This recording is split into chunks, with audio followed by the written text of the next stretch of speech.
Listening on Chelsea, she's a comedian, she's an author, she's host of an international talk show. I'm so glad she's out there because I love to listen to her. Chelsea Handler is over here.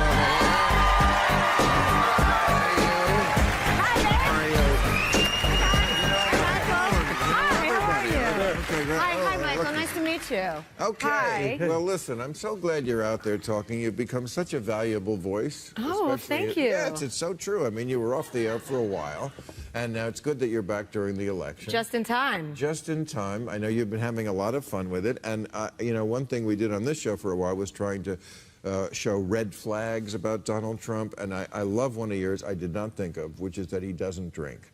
And you say this is a red flag. Are we all drinkers collectively? Oh, Do you absolutely. drink? Yeah. You drink? Okay, good. That's 1 point for you. One. Yeah, I find that's just like very suspect. I don't It is like when people suspect. don't like to broaden their horizons. I mean, you don't Right. have to abuse alcohol in the way that I do, but I would appreciate people experimenting with Right. drugs, hallucinogens, alcohol, loosen up a bit. Otherwise, there's a control factor that I don't trust, and that's what Right. creates a despot or somebody like a Donald Trump. Absolutely. You know, and I it's untrustworthy. No, I couldn't agree more. I never trust people who can't get high. I respect people who are sober because they had a problem and Sure, they got sober. yes, but if you've exactly. never tried it, Right. yeah, you're fucking tricky. That's true. I agree with that. If you're a drunk, you get a pass. But you did that drug ayahuasca, which that was I'm good. dying to do. I mean, I watched that with great interest because I've done mushrooms, not recently, but I mean I'm actually on mushrooms right now.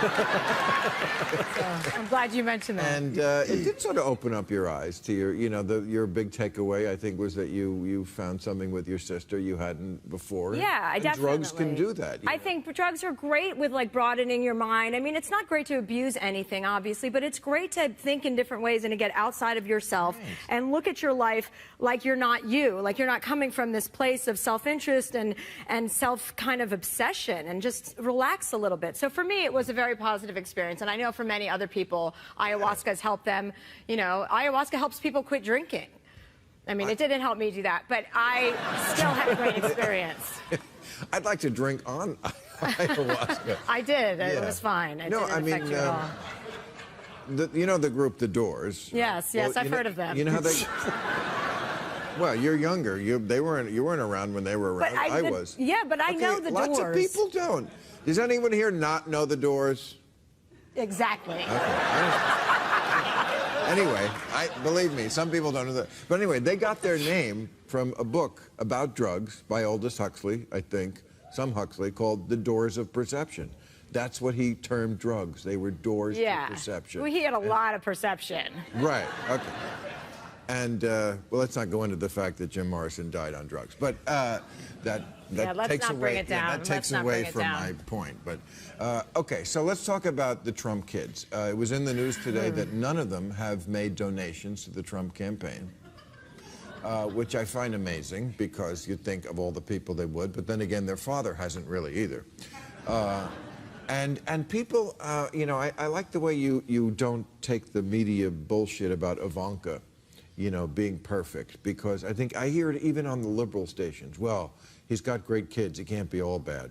That doesn't, first of all, those kids are wired into him for some I mean, listen, if I was a woman, after everything that's happened, and I don't hate Republicans, but he is such a terrible, you know, he's such a terrible figure in this time and now. You know, I could actually imagine one day voting for a Republican. That's how open-minded I consider myself. But this is such a, I know, I mean, I would never do it, but I just like to say, maybe. But Have you ever had sex with a Republican? I don't know. I don't get their names. But what I'm interested in is, like, will you check this box? I think I saw her at this Fortune's Women's Conference last week. I was speaking at this Fortune's Women's Conference where I was interviewing Anita Hill, and I walked backstage, and the woman who runs the conference says, "Oh, this is Ivanka Trump," and I had to go shake, and I go, "I just can't. I can't with you." Like, she if she were to come forward, and I know this is a fantasy, but if she were to come forward now after everything her father has said and done about women, that's been recorded, that's been proven time and time again, which she consistently denies, if she were to do that, she would be an American hero. Yes. Like, people would That's go, true. holy Yeah. shit. She'd be my hero. Thank you. Absolutely. Like, I'm sorry. I know it's my dad. My dad is he's sexually inappropriate and disgusting, and you better bet your ass if that he tried to run for office, I would fucking stop him. Right. We're on the after show. Van, how do you maintain friendships with ardent Trump supporters like Jeffrey Lord and Kayleigh McEnany? Hard drugs. No, Yeah, just I was going to say. I don't do drugs, so you guys had a long Really? I actually never. Oh. Why, you've never had a drink either? I felt so bad. You should feel bad. Anyway, so You don't know what you're missing. It's never too late. I could get you fucked up.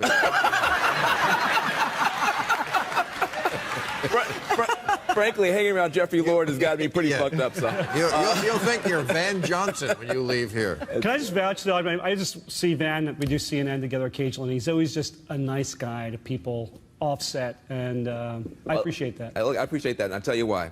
Everybody's focused Kumbaya. on... But listen, no, this is pure self-interest. Everybody's focused on Tuesday, the day of the election. I'm focused on Wednesday, the day after the election, when the Trump voters are not leaving America, the Clinton voters are not leaving America, Black Lives Matter is not leaving, and the cops aren't leaving. Right. We're all going to be here together. We need to start working it out. That's we got true. Right, yeah. Amen.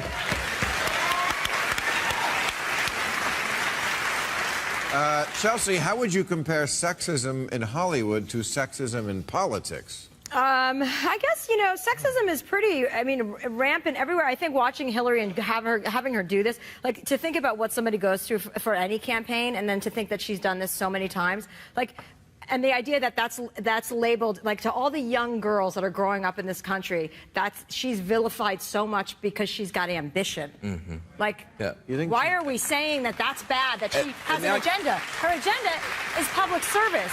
She's not evil. Yeah, she's not perfect. They do some, like, sketchy things. I'm okay with it. Like, I'm okay with a little bit of that. I don't think I think that the sexism plays such a major role in this election. The weird thing to me is that you have the most qualified woman. Person. No. I want to keep it gendered. The most qualified woman in the history of the world versus the least qualified human being to do anything at all. It's like what he said earlier on your show, what he said earlier about if this were a black man, it's like if Hillary were, if Hillary had filed bankruptcy 4 times with 4 huge casinos, if she had been caught on tape saying these things, if she'd done half of this shit, she wouldn't be a nominee. He's a nominee. The whole deal about, honestly, about Hillary being the most qualified person, I'm like, what has she done? Syria, there's 500,000 people that have been murdered in Syria. That's there's a war in You Sudan. don't really... I'm saying the war is on fire. There's not been a single alliance built the Secretary of State. We're not on the network anymore. No, we're just on she was a the top after show. foreign policy official. But Secretary of State cannot control the world. You cannot really think. Wait. She traveled to 100 countries in 4 years, working out, negotiating. But how many alliances did she build? Hold on a Zero. Zero. That's not true. That's not true. There's no single new alliance. other countries. Where's the new NATO? Where's the Asian What do you mean alliance? the new NATO? We have NATO. It was built in 1949. Exactly. The other asshole wants to get rid of it. Well, I'm just saying, I just call out the whole Hillary thing when you're she's... attracted to her. That's what I think.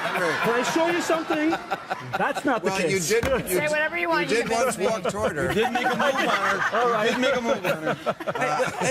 Can we just, honestly, I'll give you 2. One, Hamas, Israel. They could have been in a massive, you would have had dead children across the Middle East. She got in there and stopped it in 12 hours. That is very, very difficult. And by the way, also Libya. was about stopping dead children. And that was we got in there for a humanitarian reason. And the other people thing is, forget that. And the other thing is, let's not forget. But she gets credit for that. Are She gets you credit okay for that, but not take any blame for Syria. Reasons? Well, How can she take blame for Syria? Why is she blaming what her? What could a person do? She's a top foreign policy official in the administration. But you're saying she could get on the phone to the nefarious people we can't even identify who are fighting the government and tell these people who we don't even know who they are, don't do it. No, I'm saying that It's just insane. They could have had a safe passage for refugees. They could have grounded the Air Force. To where? First of all, She was a fan of the Russian reset, don't forget. Talk about, first of all, your calendar is so screwed up. She wasn't even in position by that point. But I'll give you one more. Well, Trump always says that too. He says in the debates, he's like, she's been there for 30 years. Yes, as First Lady, she should have personally rewritten the tax code. So, right. Listen, I'm not going to let you get away with this. I'm not going to let you listen, seriously. All right. Iran, she has no alliances. She went and got Russia. She went and got China and most of the world to squeeze Iran in a way that got us out of a fast track under George W. Bush for them to have nuclear weapons. That is very tough to do. What have you done, by the way, to come remotely close to anything like that? Listen, first of all, I'll say, number one, I was the author of the public housing reform, the biggest housing reform in 60 years. Yeah, that's actually true. Number one. Number two, That's true. I was the author of a bill that allowed disabled people to go back to work and keep their health care The ones benefits. Donald Trump's and making got fun signed of? into law. Yeah, but Rick, So I'm happy, but I'm just saying. But what did you do about the cattle futures, Rick? Okay. What about the cattle futures? I was asleep at the switch with that. You fucked up on that one, man. All right. Okay. Thank you, everybody. You're a great crowd. We'll see you. Okay, here we are on Overtime. Max, with the government issuing guidelines for driverless cars, should we embracing this new technology or be wary of it? Why do you know about this? Well, basically because there's a national security aspect to that. If it can be automatic, it can be hacked. Oh, right. So I don't know about you, but I dread the idea that one day somebody hacks all of our driverless cars at once and kills more Americans in one day than 9/11, which is something we need to be wary of. Oh, my God. Just when I thought there was Sleep tight, everybody. There's something worse than a Trump presidency. You just identified There it is. If it's automatic, it can be nothing hacked. left to worry about. Yeah, that is very. No. I love how Max can just turn anything into like a zombie apocalypse. Death and destruction. It's called neurosis. Lonnie, whether or not Trump wins, is the Republican Party forever changed?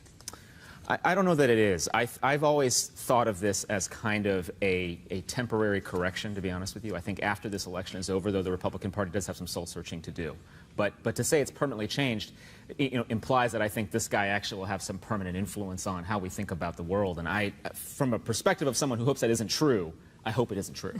But it'll be an interesting discussion after. But isn't the problem their voters? I mean, they didn't want Trump, a lot of them, and we see a lot of these Vichy Republicans who go along because they don't want to upset the apple cart. They know better. They know better. They know where their bread is buttered and where their voters are. But, I mean, you can get rid of a Trump. You can't get rid of the voters. That's who they want. Well, but that means that the Republican Party should be doing what it's always done, which is expanding its appeal to more people, and to have a message that expands its appeal. But that's not what the base wants. The base is but deplorable. I think. Like your brother. The base is definitely feeding on. So you just said this Some earlier. percentage of the base is. That's fair. But we have to be clear to not to overgeneralize. I think. Yeah. I think that there is some percentage of the base that might feel that way. But I also think that there are a lot of Republicans who are trying to figure out, what does this all mean? And I think we have to have a conversation about expanding the party, which is what we tried to do theoretically after 2012. And now I think we're going to have to lose another presidential election to learn a lesson we should have learned after losing the last What do you do two. with your family when, you have these discussions with your brother, and then is there a point where you just go, okay, let's talk about something else? Well, I try to make it seem lighthearted in the column, but actually it can get pretty testy. And when I was covering W, my older brother said to me, if there was a hurricane, you would blame it on Bush. And then there was a hurricane, and I blamed it on Bush. Yeah. Katrina. Because it was a fuck up. Yeah. Yeah, Katrina, he Right, of really course. screwed up, so. But like when it's your family, okay. I mean, you can't change your family, and you love your family no matter what.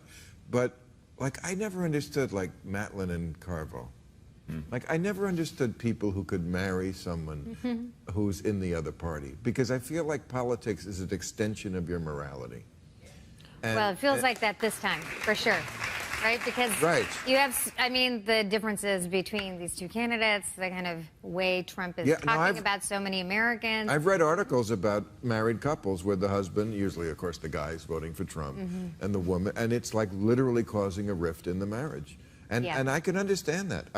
To me, that would be a real deal breaker, you know. But there have been moments when certain Republicans have stood up for doing the right thing. Remember when that woman said Obama's an Arab, and McCain said, oh no, he found his soul. Right. And then Powell got even better and said, yeah, and what if he was a Muslim? Is there something wrong with that? You know, there are times. There was a time when the Republican Party jettisoned the John Birch Society. The people who said foreigners get out, and they said, right. That's un-American, and we're not going, if that means losing you, we lose you. Parties do that. The Democrats lost the South because they said, no, Absolutely. no more segregation. And this is the chance. This is the chance for you guys who sleep in Reagan underoos to suddenly come out. You remind me I have to get a new pair soon. There you go. This is the chance. Do it. But it's going the other way. Ted Cruz today. You know, No, Ted but he Cruz is a reliable gets douchebag. Yeah, that's okay. It's going to be really hard for the Republican Party to invite more people in after Trump went through and just like shot a bullet through every single person that was out there. Blacks, Latinos. I completely get that. But you know what?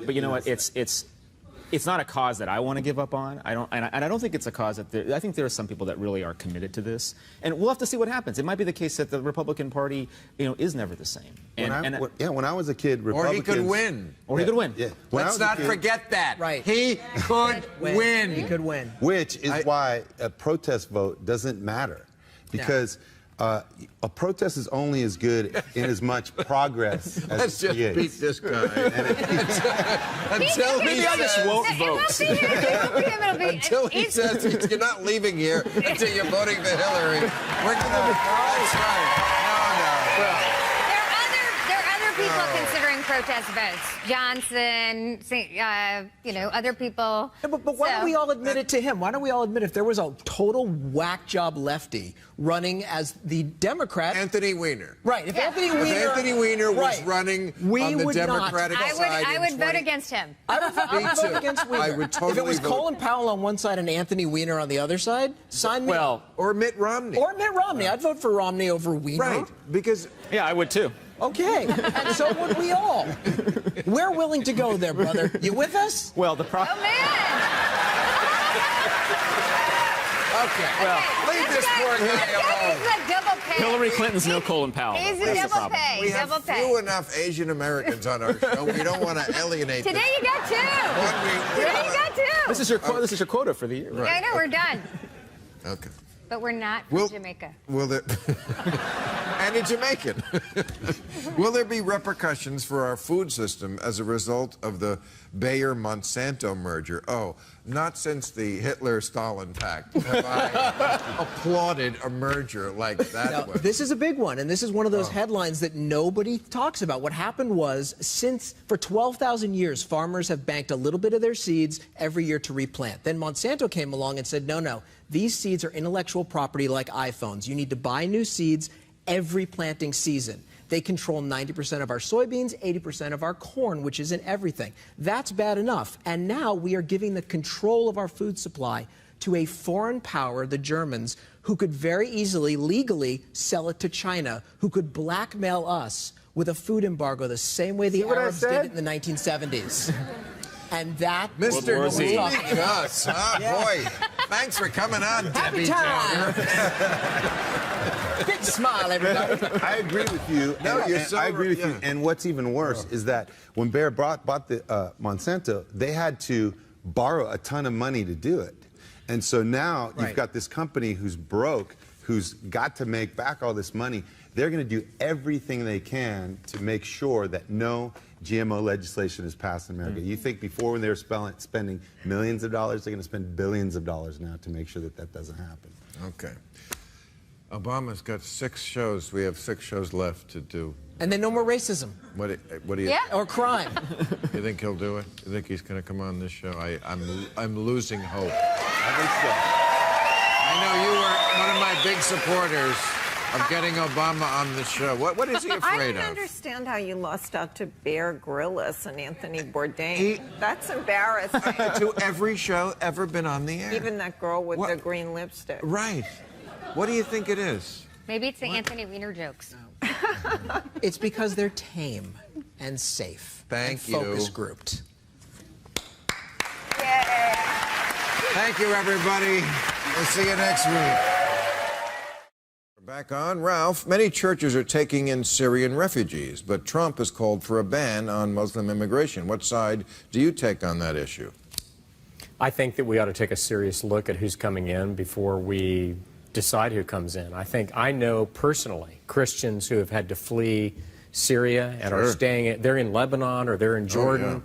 Oh, yeah. I have a humanitarian organization that I have good friends that support, and they've had to get out of there because it's a war zone. On the other hand, you've got a lot of Islamic fighters and some really bad people in Syria. So it's a very tough issue.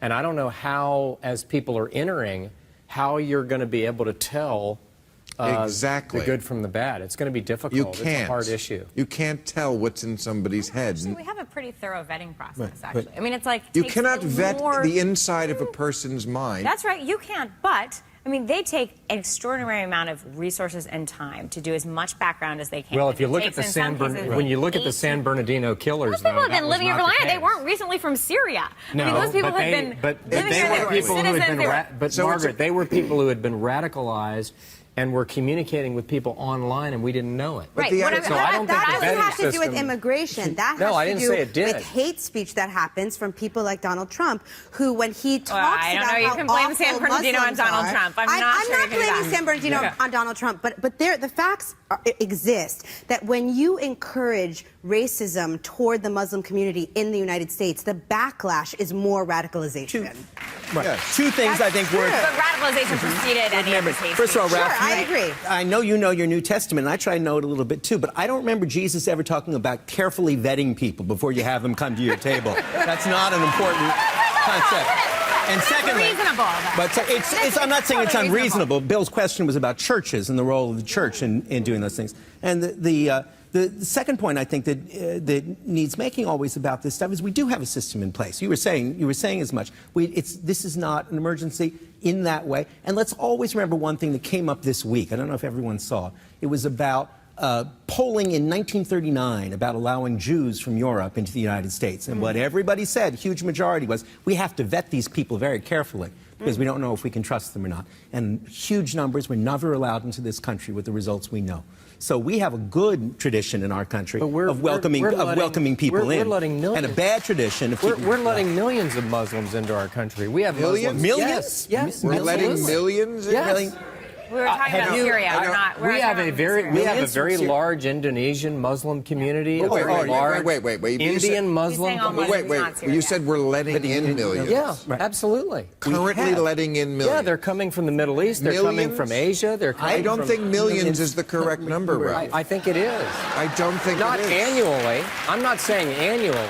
But overall. But yeah, they're absolutely coming in. And no one's being denied entry into the United States today. Well, plenty of people because are of their faith. No one. And they shouldn't be. No, nor should they be. Nor should they be. Okay, all right. Okay, I'm glad we all agree and by on the way, what was going on in 1939 was not just concerns about vetting.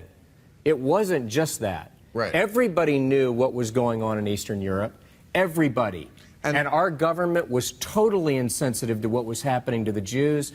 We turned rescue ships away, and it is a black mark on this country that we're still having to live down. And the reason we did that, you're absolutely right, couldn't agree more, but the reason we did that is because there was a huge majority of Americans who were frightened of outsiders. And FDR thought it was politically essential that he not allow those people in because there would be a revolt against it from the very same, what were they called? America Firsters, whose great-grandchildren are now. Yeah, let's also not forget that in Middle Eastern countries, there used to be Jews. Yes, and they were pretty and much, Christians. Pretty much. Well, there are still some Christians, although they're but having the a rough Christian time. community in Iraq has largely fled. They pretty tragic. much ethnically cleansed. Yes, all the Jews. And by the out way, of all those Muslim countries. By the way, let's not pretend. It's the Islamists who are doing that. Of course, they're the ones driving out the Jews. They're the ones driving out the Christians.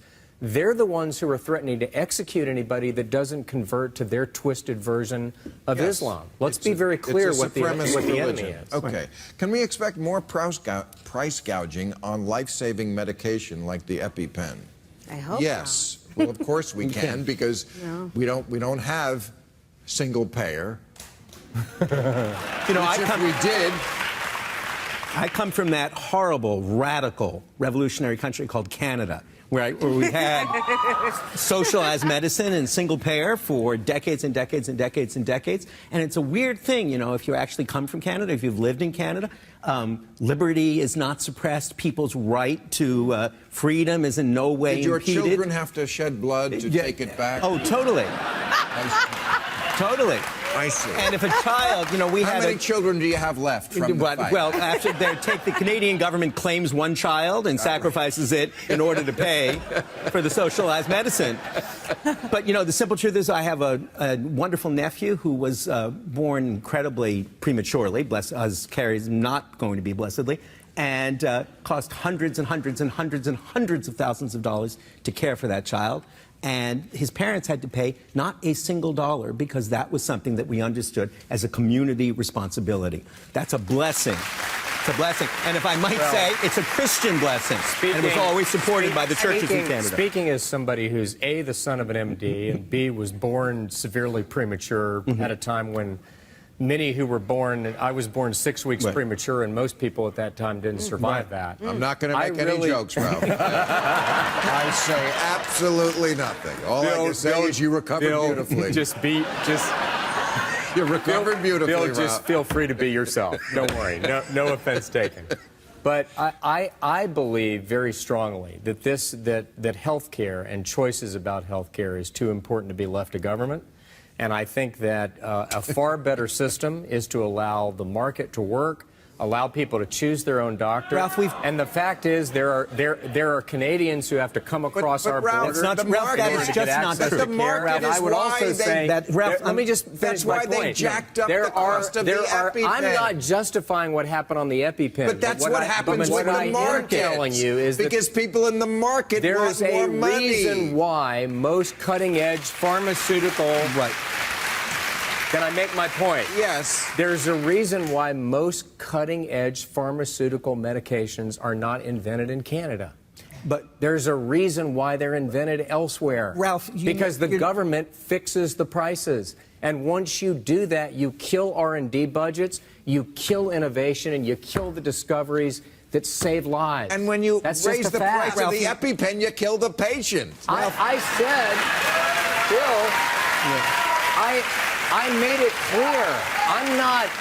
I made it abundantly clear. I'm not defending the price gouging that they did. But the price gouging is essential to market. I believe in a sunset provision that leads to generic drugs. But you can't have the government setting prices and expect people to do matters of life and death. Ralph, all I can tell you is I've lived in Canada, which has a single-payer system. I've lived in France, which actually has a complicated private and public system together. And I've lived in the United States. And let me tell you that people in Canada and France are, as a rule, far more satisfied with the way they get medical care and with the security they get. And their freedom is not limited in any way. This should not be this is not a left-right issue. This is an issue of common sense and pragmatic evidence. It's a left-right issue. Right. One more question, because Carrie's going to have her baby. Here in the United States, not in Canada or Was France. the hubbub over Hillary's pneumonia a media creation, or was she being purposely evasive? Well, I think she was being somewhat evasive, but I don't think it's a horrible crime to have a malady and think, you know what? I'm not going to tell anybody because I'll get over it before they even know. It's also totally a catch-22 because she's sort of caught in this position where they're saying she doesn't have enough stamina. She's a first woman. We don't have in this country a Golda Meir, like somebody who was 70 years old and became prime minister of Israel. Right? Like, we don't even forget. We don't even have Margaret Thatcher. I mean, she is the first woman, and she is going against all these years. So she does. I mean, you can understand. She's tough. She's going to power through. Except for then it catches up to her, and so she couldn't have won one way or the other. But her secrecy. I could not disagree. Was the part that undermined it. Disagree more strongly. As a candidate for president, and as somebody who aspires to the highest office of the land, your priority should always be the public's right to know. Yeah. And the minute she was, but this is, Donald you can understand. Trump has Can I finish my point? Yeah, finish your point. The minute she was diagnosed, don't walk into a trap here. This is exactly. The minute she was diagnosed with pneumonia, she should have had her doctor issue a statement. She should have come forward and issued a statement, and if she had done that, Bill, it would have been easy. Her having the episode that she had at that 9/11 memorial would have never hurt her. You know what? Politically, nearly you know what as bad as it did. I think she should have done? I think she should have found. I hear you. I think she should have found a doctor who wrote a letter saying she would be the most healthy president in history. Yeah. And then I think she should have gone on like a medical daytime talk show and talked about it. I think that's what she should have done. I think anybody who can campaign. I also love her joke about like, well, at least finally now Republicans are paying attention to women's health. Yeah. Like, my favorite. A deeper issue, which none of us want to look at, is there's no real correlation between how healthy a president is and how well they perform. FDR, let us remember, was in a wheelchair. JFK was seriously ill throughout his presidency. I think Woodrow Wilson would be an exception to that. Woodrow Wilson might be an exception to that, although although Mrs. Wilson actually did a decent job in not elected, not a good argument. Not a good argument. Hey, Adam, that leads to Bill. I'd stay away from that message. Not the worst possible result. running the country. How about that? And the other thing I think worth saying is that what Hillary has, the pneumonia can be cured. What Trump has apparently cannot be. Well,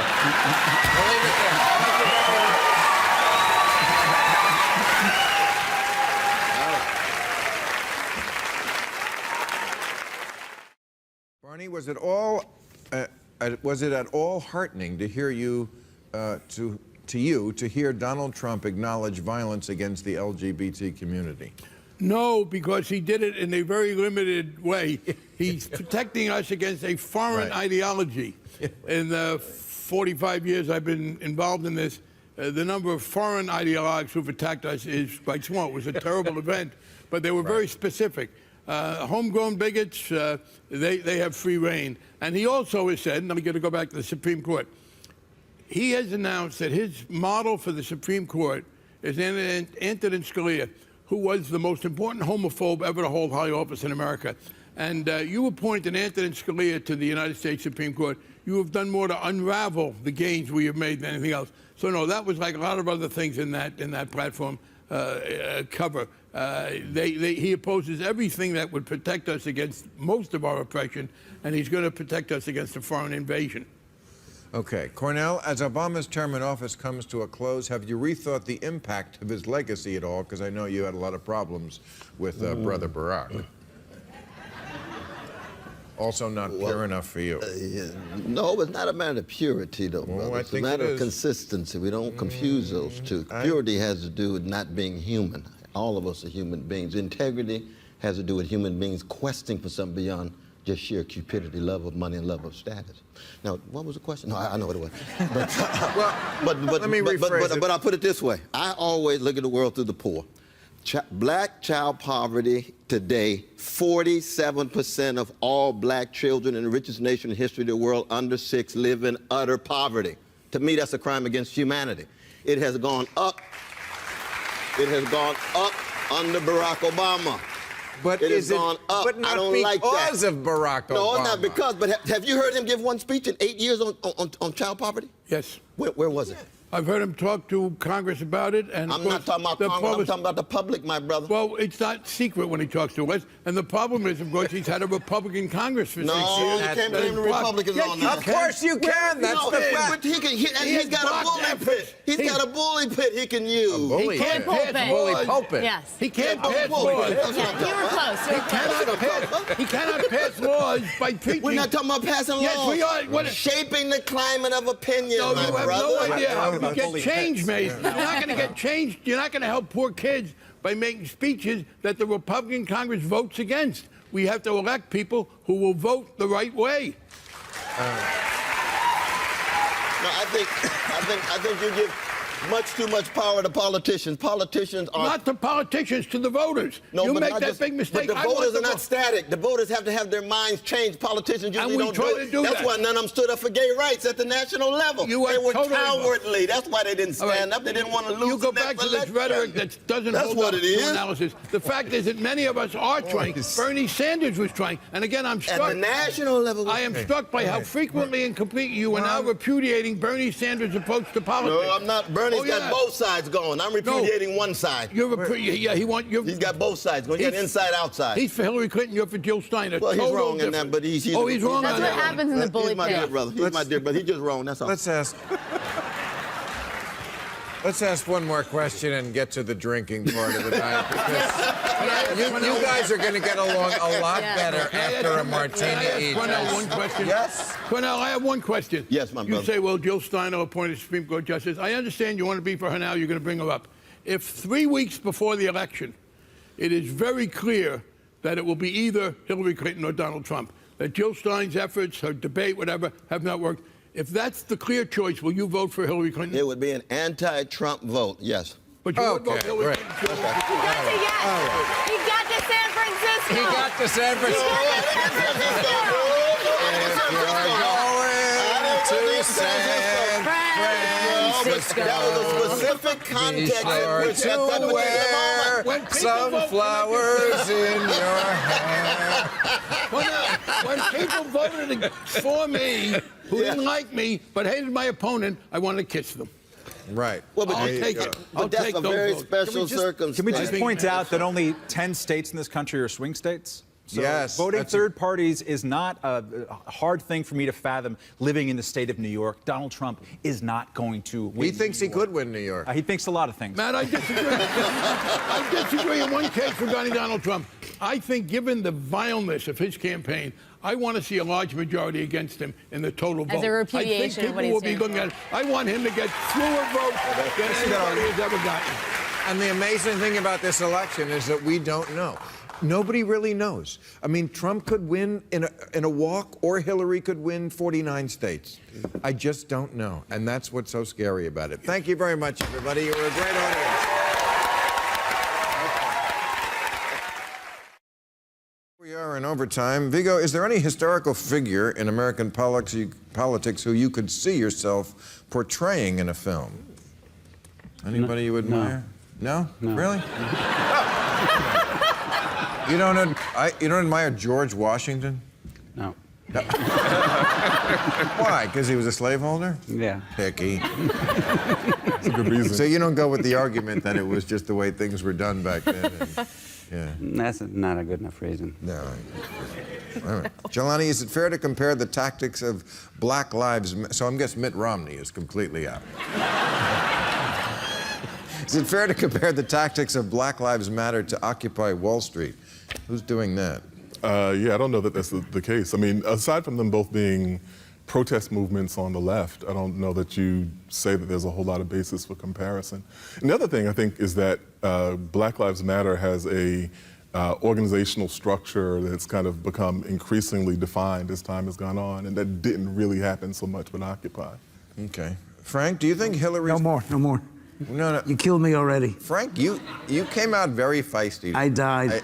You did. I know I died. No, you did. That was very entertaining television. Was that not entertaining? No, honestly, I mean, you just came out loaded for bear. I don't know why. I mean, I've known you for a long time. You've been on this show. You used to consult on this show. You just, that's fine. But you kicked my ass, but I still have a gift for you. I didn't kick your ass, but you did have feisty with your. Show it to them. What does that say? I already hate our next. Thank you. That's awesome. All right. So, Frank, do you think Hillary's campaign slogans, "I'm with her" and "Better Together," are working for her? I mean, you're the master of changing people's minds with words. You go to your evil laboratory and come up with things. I mean, Frank came up with the death tax instead of the estate tax, and everybody changed on that. I don't think she has a good team doing this, right? Those are not good, right, Frank? And I would tell her at the National Convention, no teleprompter. She's been doing this now for 25 years. She can do it. Really? She comes out, no teleprompter, 25, 30 minutes just looking straight at the American people and saying... Just trumps it? Just like starts going off on how great she is? And... She speaks in complete sentences. That's not bad.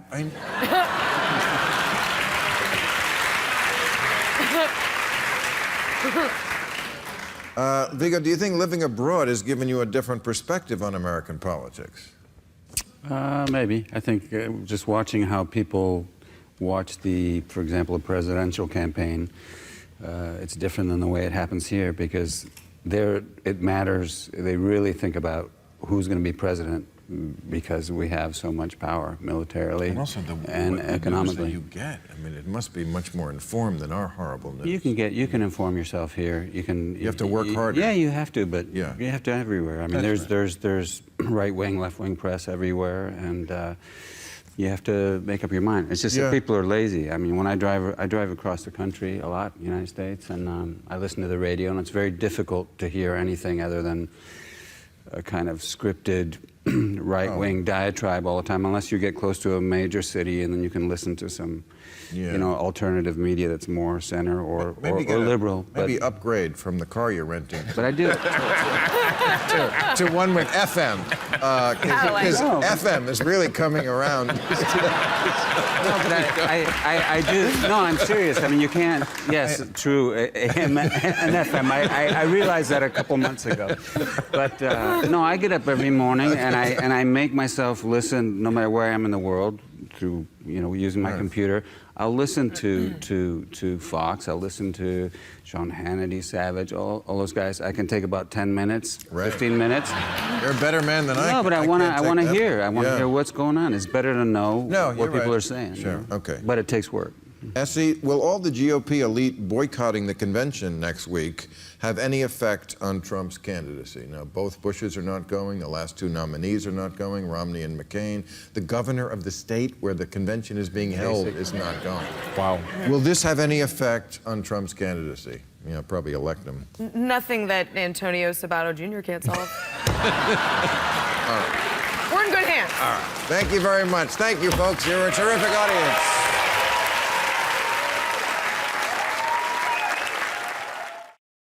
We are on overtime. Barbara Lee, are you satisfied with how the Democratic Party platform came out? I heard Bernie lost on everything.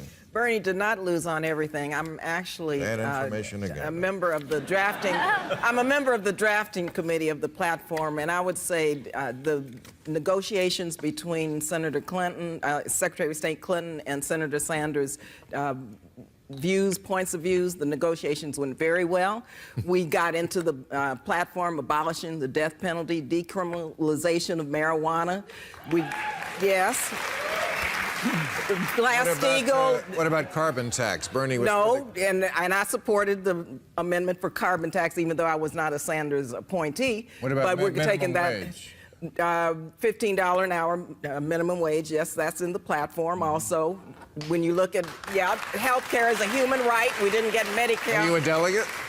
I have not endorsed either. I'm a super delegate, but I have not endorsed. Oh, I have not endorsed Hillary Clinton. So you are an available super delegate? Sanders, and I'm helping work on the platform, trying to make the platform become what the American people want. And I think the Secretary of State and Senator Sanders are doing quite a fine job in moving the platform to where everyone can embrace it and campaign on it and beat Donald Trump. Your phone is ringing off the hook.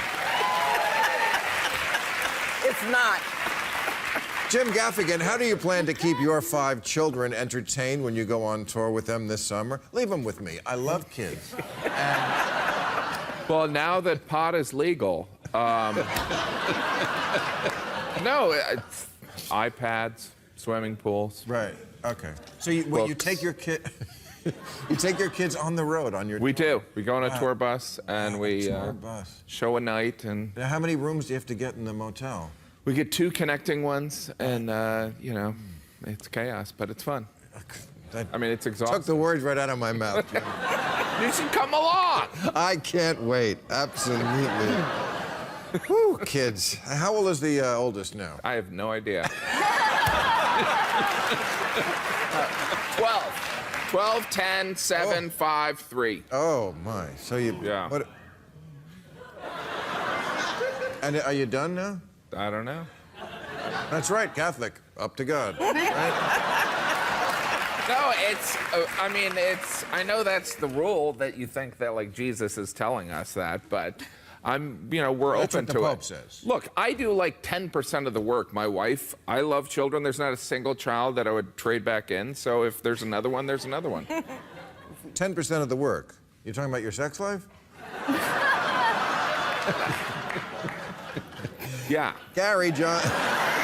I mean, I didn't think about it that way, but yeah, sure. Kind of fits, right? Yeah. Gary Johnson, do you have a comprehensive plan to combat climate change? Well, I think that... Follow that. Do I have a comprehensive plan? No. I do believe climate change is man-made. I do believe that the free market has really taken it to coal. Coal has been bankrupted. That's not because of the free market. That's because Obama and the EPA. No, coal is selling at an all-time low, and even lower than the sales price for coal is natural gas. So no new plants. But that didn't happen because of the free market. Well, we're demanding less carbon emission as consumers, and the price of coal, like I say, as low as it is even natural gas is even lower. So no new plants are going to be built. So you think the free market can handle the problem of global warming? I think that we as consumers are demanding less carbon emission, and that we're going to get. But that's sort of inherently weird, right? Like, you have a problem that was caused by the Industrial Revolution, and you're a libertarian, so you want then the thing that caused it to magically uncause it or solve it. Like, what other what other example has ever that happened?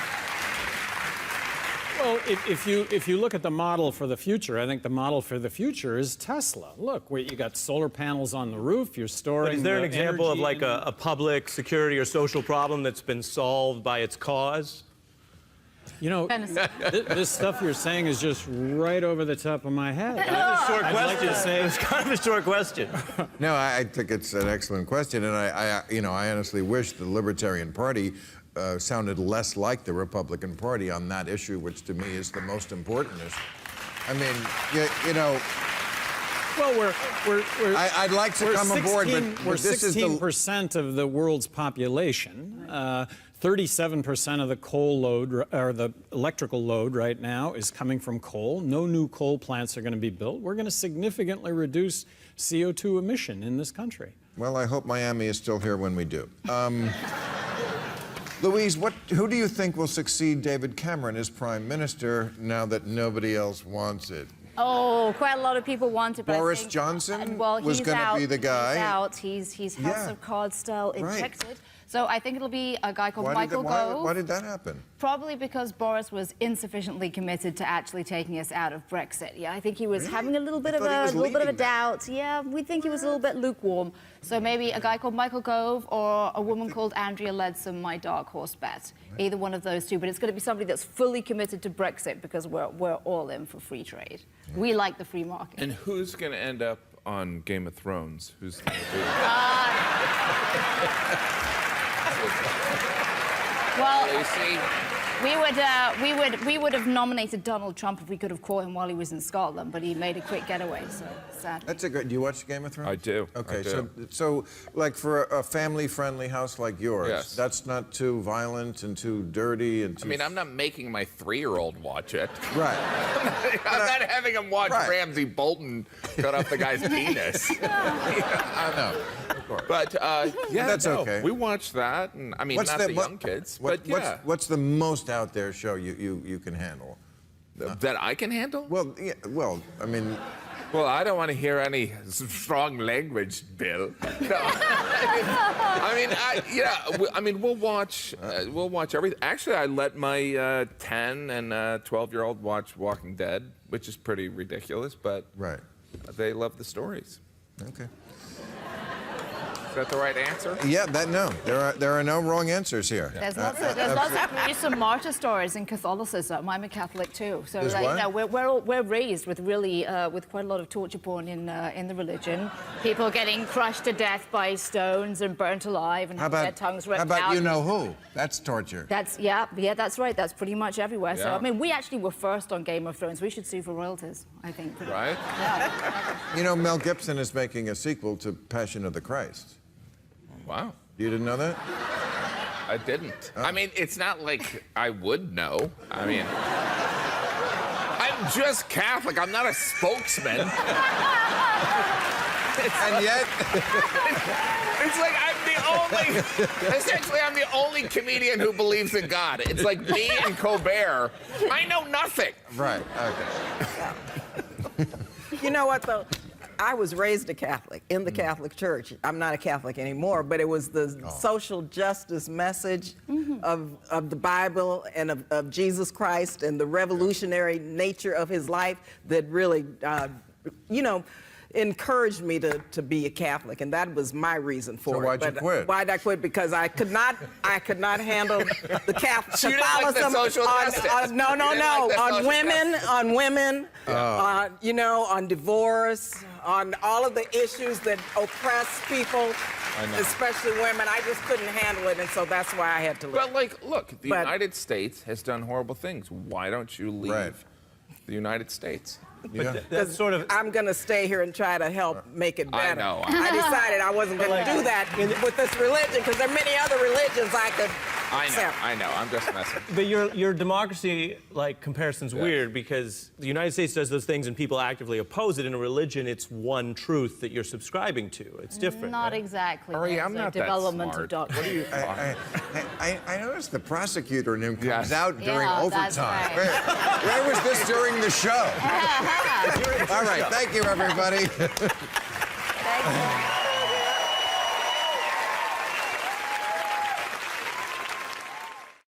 Okay, we're back here on whatever we're back on. Michael, should Republicans in down ticket races embrace Trump or run away from him?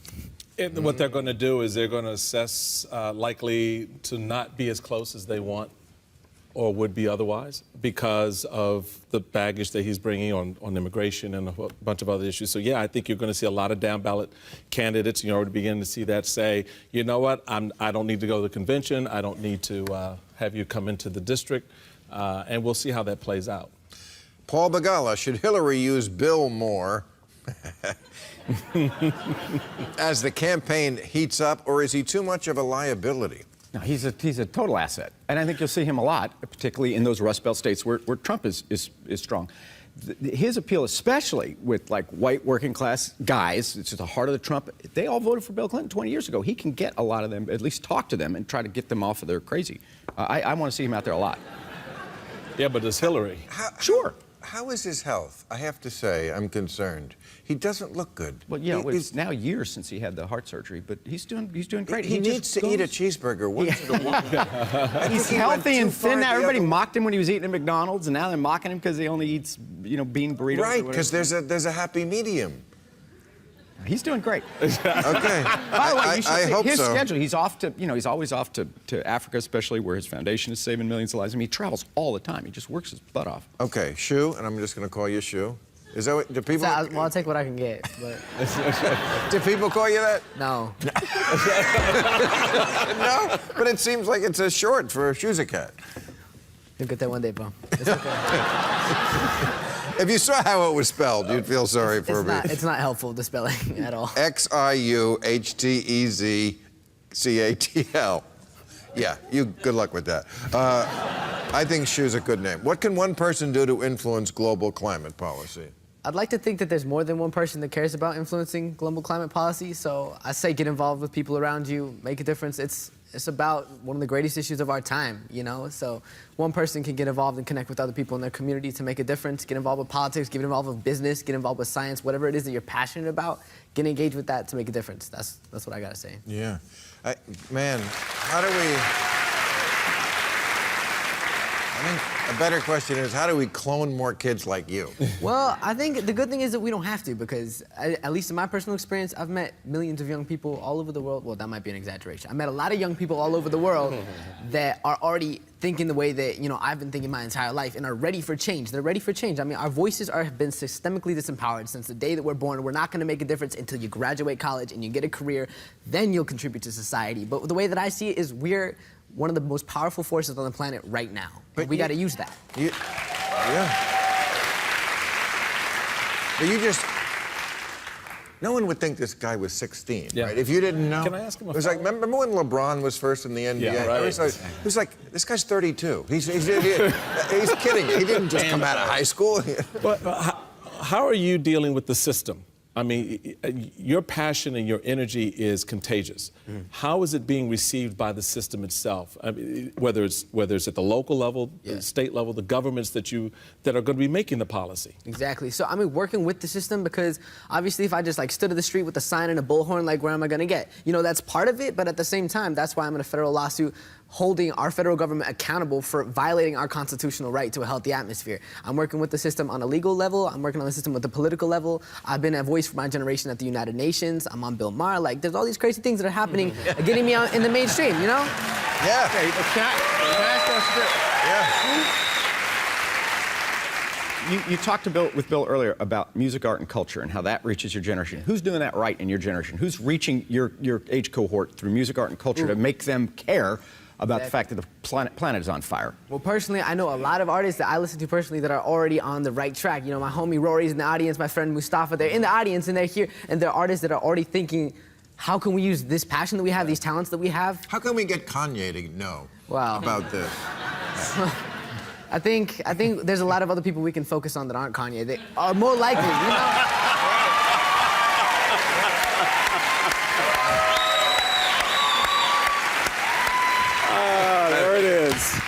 I love the crowd turning on Kanye.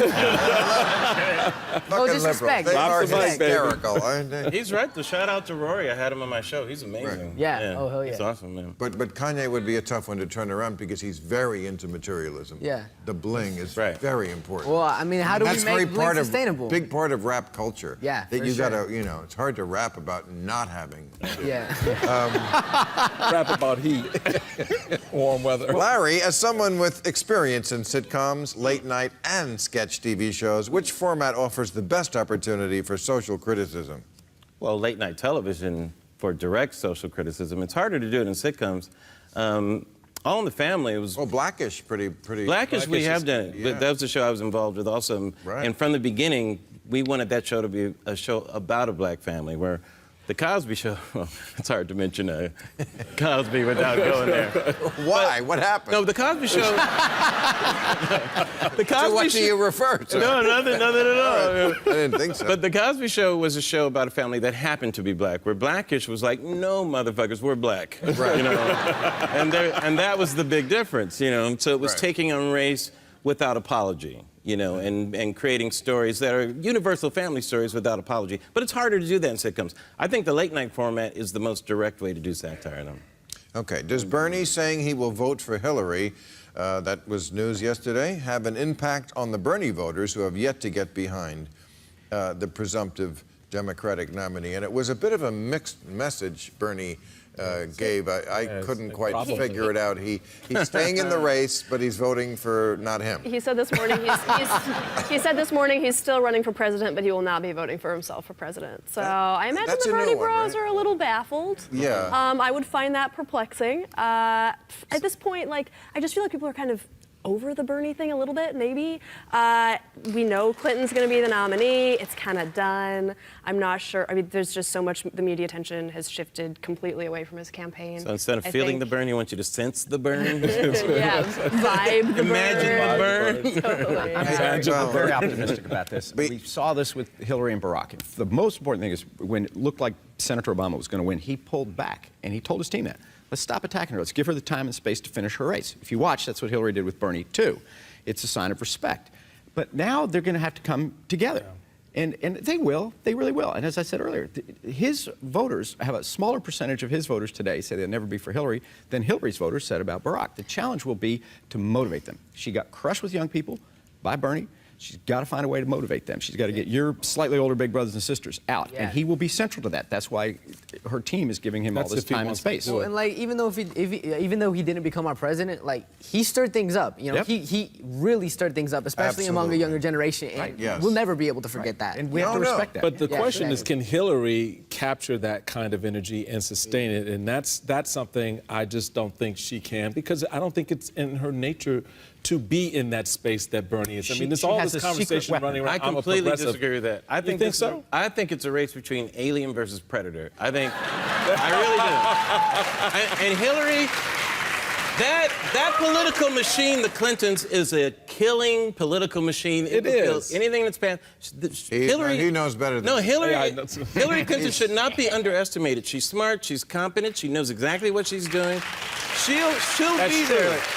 But she, like Donald Trump, creates her own drag as well. And so the question going into the campaign when it begins in August is how much drag does she create given all those variables with the youth vote? It won't be seen as her drag. I'm not taking away from anything that you just said, but I'm just that's part of the. But her drag is all old drag. Yeah. It's all stuff that's Trump creates new drag every day. Exactly. I think part of the problem for Hillary is that all of her strengths are not things that translate into getting tons of 18-and-a-half-year-olds to show up at rallies. Like Hillary is really good at having a wonky, detailed conversation about how to fix the opioid epidemic, but like nobody's going to be like, hooray, gradual change as far as the student loan crisis. I can't wait for the tax code to be slightly tweaked. Yes. Like, no, I mean, people don't stand in line for hours for that stuff. So, but she has a secret weapon, Donald J. Trump. He's going to be the greatest turnout machine the Democrats have ever had. And they say she the also same has thing about President her. Obama, and she also has her husband. She's going to have a running mate soon. But she will be too. And so, don't underestimate that either. Yes, but see, his voters, Donald Trump's voters, this is all they do is like bitch about their prostate and vote. They're very loyal voters. Yeah, okay? that's true. My people, they're hard to turn out. We need motivators. We need work. We need organization. Or else it's going to be Brexit too. Yes. That's right. But that's why charismatic candidates work for Democrats more, because they need to fall in love with people. They need to fall in the love. Messiah. Hope and change. Thank you. Right. Yeah, we don't need to love you. We just need you there. So we just. That's one of Bill Clinton's laws. He always said, Democrats want to fall in love. Republicans just want to fall in line. Right. And they have fallen in line. We just need you there. They do. Who do you think or hope would be her Veep pick? If you could like have it's not any about, ideal person. See, the problem is I think about the election, and it's a governing issue. The vice president has never really mattered. Even Sarah Palin didn't tank McCain. Even Dan Quayle didn't tank George H.W. Bush. Even Lloyd Bentsen couldn't save Mike Dukakis. In my lifetime, I'm 55, I know that makes me ancient, but in my lifetime, it's never been outcome determinative. So you should actually pick somebody who, God forbid you die, could actually run the country. 21% of our presidents got there because the president died or resigned. So you got to think about it that way. It can't just be, oh, who'll help me carry, Kentucky. That's what, I know her. I know her 25 years. She's sitting there saying, God forbid I die, who could take over? God willing I live, who could be a governing partner? The way I think Biden has been wonderfully for President Obama. Right. And that's how you have to do this. And who cannot suck all the oxygen out of the room. Like Elizabeth Warren. And that's why Elizabeth Warren won't be on the ticket. I don't think that's the consideration about that. But Biden's very... Well, that's why she won't be the vice president. Can I do a Nobody wants to be the bride and have the bridesmaids steal all. Correct. Right. It's just ain't happening. That's why they dress the bridesmaids in shitty colors. Also, if we're talking about Elizabeth Warren, so last week you were criticizing Republican Senate leaders for running into the elevators, the morning after Trump says something stupid. Elizabeth Warren does that every day on Capitol Hill. Is that right? Yeah. Like if you're a reporter and you're sticking out votes and you want to ask her, how are you voting? What's an important issue to you? I mean, it's like she sprints. There's a staffer behind her. She automatically gets a phone call. Like, oh man, how convenient. You get a phone call whenever a reporter walks up to you. And like, I understand that Hill reporters are a little socially awkward and don't always have the best personal hygiene. But we're not terrible. And just seeing the fact that she just totally stiff arms reporters and only wants to talk to them in like a TV setting, I find really troubling. And if I had anything to say about Hillary's Veep pick. I hope she picks somebody who doesn't treat journalists, Well, like they have like airborne Zika. Hillary has not had a press conference since no kidding. But I don't. You know what? I can't blame her because if she does, it would just be bullshit, stupid questions. Yeah, but all these guys from the talk to bullshit reporters. media. But all these guys talk to reporters. Corker talks to them. Tim Kaine talks to them. Ted Cruz will talk to you for like half an hour. Of course. Which is great. But every question is not going to be about emails and Benghazi and, I don't... I mean, suck it up, It's not that bad. Okay. Thank you very much, everybody.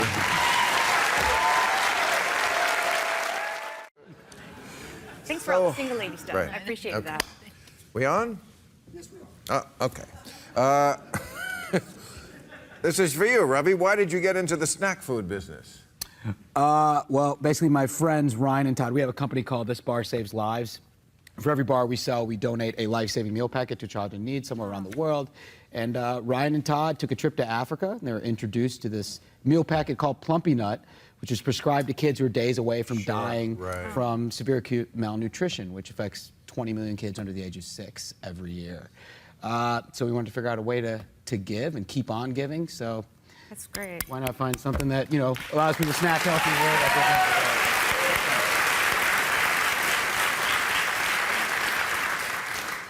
Will Hillary cede to any of Bernie's demands? Should she? No.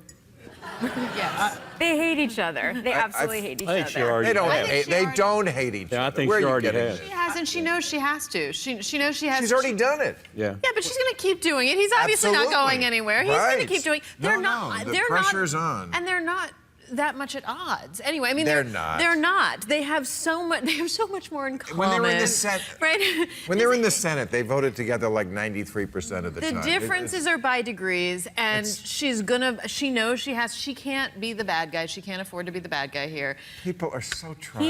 He's the wild card. He doesn't. He believes that he's got this revolution going. He's not. I mean, look at. He's just made this very long videotape yesterday saying he's still running. I mean, anyone else? He's also enjoying. Conceding. That was perfectly polite. I mean, everybody else would be out by this point. I mean, but he is just. I'm standing. He has nothing. I think the wild card is the Republican voter who is trying to decide if they will, at all costs, vote for anyone that runs for their party. Like, I think they're looking at Trump and for the first time saying, "This guy's fucking nuts. I can't support him. I just can't." And people are saying that, and what you're hearing right now is you're hearing a lot of politicians say the worst things about him, and then say, "Yeah, but I'm going to vote for him." Here in Hollywood. It is. It's really not. I mean, it's really not. But I travel this country. I land in the flyover state. Do you like stay at the Holiday Inn? No.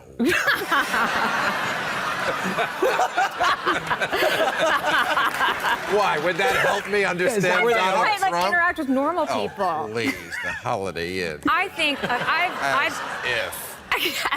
can tell you this. I've Trump interviewed. is a Republican candidate. You're going to have some Republicans voting for Hillary. Yeah. Well, I mean, and you're going to have a lot of them just not vote at all. I think you guys are way ahead on this, too far ahead. I've interviewed Trump many times, recently as last week. I've sat down with him. There's this part of Trump that the public has not seen yet because he's at these big rallies. Oh, wow. There's more. I don't want to. Yes. I can't wait. Yes. I mean, I don't want to. Speaking as the only person at this table who's spent an extensive okay, but period that's of a time with him. long revelation. Wait. Because he's been in public life for like 35 years. I'm just saying. So if there's something we haven't seen, that is deep, deep, deep down. In both my experience of interviewing him many times, sitting with him, he is thoughtful, he is intelligent, he is focused, he is calm, and you're going to. Then why doesn't he? It's been a year. Why doesn't he exhibit any of that in public? He doesn't sit down interviews. You also wrote a book called that. Emily Gets a Gun. I mean, I just don't think your point of view on Trump is that valid. But what? Well.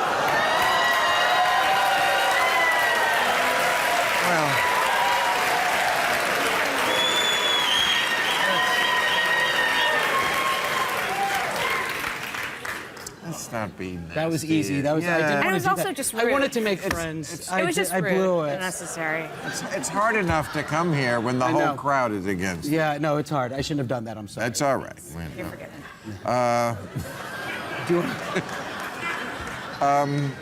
Why is Donald Trump such an enormous douchebag? No, I'm sorry. That's not what What do you make of recent reports that Donald Trump wants to establish a new media company?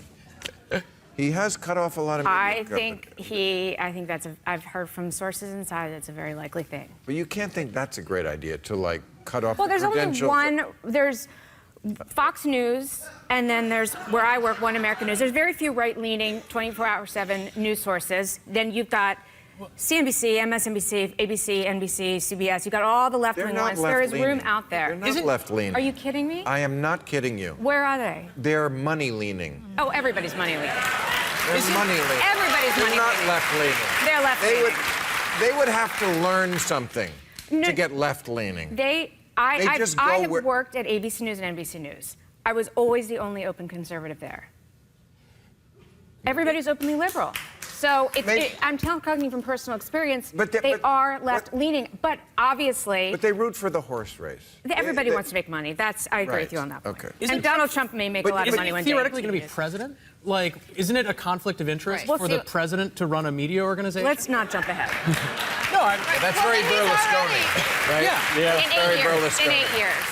Okay, but even so, don't you think it's a mistake to cut off somebody like the Washington Post and many others? I mean, it's kind of third worldy. It's kind of banana republic. Barack Obama did the same thing in 2008. Cut off their credentials? He kicked them off the plane. Even worse, the Washington Times, the New York Post, and the yes, it is because you can't have any access whatsoever. Okay, he never did. He kicked off once they endorsed McCain. He kicked off the plane 3 newspapers who endorsed McCain on their editorial page: the Washington Times, the New York Post, and the Dallas Morning News in 2008. Nobody